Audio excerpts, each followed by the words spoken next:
Well, Donald Trump just signed an executive order at the Department of Interior.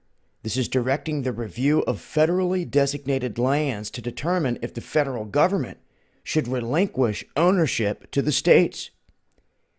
Specifically, the review will consider all national monument designations of federal public lands since 1996 that are 100,000 acres or larger. Now, Trump singled out former President Barack Obama's egregious use of federal power by using the Antiquities Act.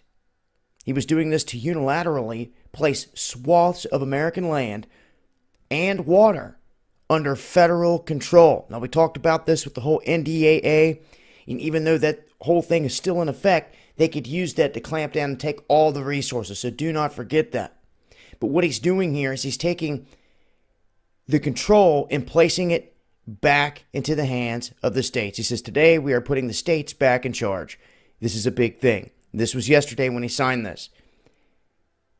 But what this does is you got to look at certain states here. He says in Utah, the government owns 63% of the land.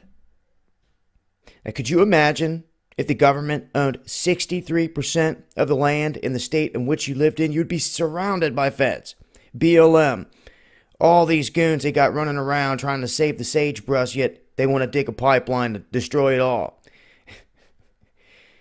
Never want to do anything positive here, do they? Well, in terms of the land grabs, I guess you could say that this is a bit of a positive motion. Definitely taking the power out of the feds' hands and putting it back into the states. Now, what the states do from there is a different story. Will they be pressured, bought and sold?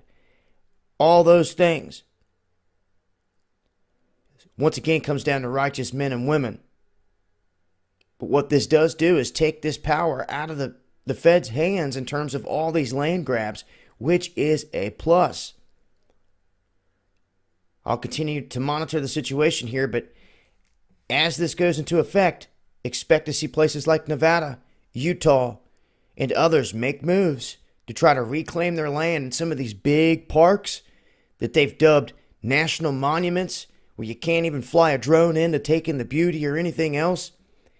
They may redo those and make certain areas part of state parks, because these national parks and state parks have a whole different list of laws that go with them. Nonetheless, that's some of the latest. I wanted to make it clear. Donald Trump putting into motion this new executive order, giving back the control to the states. I will leave a link. Till next time, it's been Dabu7. Much love, y'all.